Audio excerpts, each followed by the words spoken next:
Halo semuanya, hari ini kita akan membahas kisah menarik tentang dua raksasa teknologi yang pernah mendominasi dunia. Mereka adalah Nokia dan BlackBerry. Bagaimana bisa perusahaan sebesar mereka bisa jatuh? Mari kita telusuri bersama. Nokia, perusahaan asal Finlandia ini awalnya bukan perusahaan teknologi loh. Tahun 1865, Fredrik Idestam mendirikan pabrik pengolahan kayu di tepi sungai Nokia. Siapa sangka, perusahaan ini kemudian bertransformasi menjadi pemimpin industri telekomunikasi dunia pada era 1990-an hingga awal 2000-an. Nokia benar-benar tak tertandingi. Bayangkan, pada tahun 2007, Nokia menguasai 41% pasar ponsel global. Nokia 3310 yang legendaris itu terjual lebih dari 126 juta unit. Siapa di antara kalian yang pernah memainkan game Snake di Nokia? Sementara itu, BlackBerry yang dulunya bernama Research in Motion RIM didirikan tahun 1984 di Kanada. Mereka menciptakan revolusi dengan fitur BBM dan keyboard QWERTY-nya. Para eksekutif dan profesional sangat menggemari BlackBerry karena sistem keamanannya yang canggih. Puncak kejayaan BlackBerry terjadi pada tahun 2011 dengan 80 juta pengguna aktif di seluruh dunia. Tapi kemudian, sesuatu yang mengubah segalanya terjadi pada tahun 2007. Apple meluncurkan iPhone pertama, diikuti dengan sistem operasi Android dari Google. Inilah awal dari kejatuhan kedua raksasa tersebut. Nokia dan BlackBerry sama-sama melakukan kesalahan fatal. Mereka terlalu percaya diri dan lambat beradaptasi.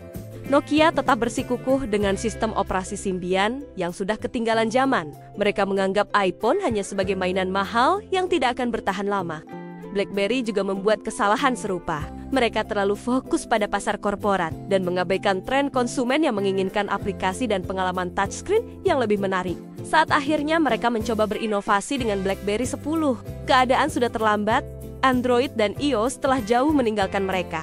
Tahun 2013, Nokia akhirnya menjual divisi ponselnya ke Microsoft seharga 7,2 miliar dolar Amerika Serikat. Sementara BlackBerry berhenti memproduksi smartphone sendiri pada tahun 2016 dan beralih menjadi perusahaan software dan keamanan siber. Tapi ada hikmah besar yang bisa kita petik dari kisah ini. Pertama, kesuksesan di masa lalu tidak menjamin kesuksesan di masa depan. Kedua, inovasi dan adaptasi itu krusial. Tidak peduli seberapa besar dan kuatnya posisimu di pasar. Nokia dan BlackBerry mengajarkan kita bahwa dalam dunia teknologi yang bergerak sangat cepat, tidak ada tempat untuk berpuas diri. Mereka yang bertahan bukanlah yang terkuat atau terpintar, tapi yang paling adaptif terhadap perubahan.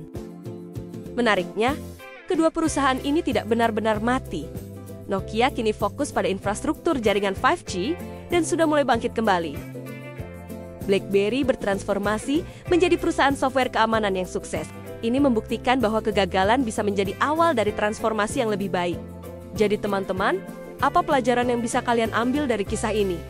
Apakah kalian masih ingat masa-masa menggunakan Nokia atau BlackBerry? Ceritakan pengalaman kalian di kolom komentar ya.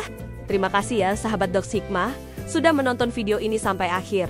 Jangan lupa like, subscribe, dan share ke teman-teman kalian yang mungkin tertarik dengan kisah ini. Sampai jumpa di video berikutnya dengan cerita menarik lainnya.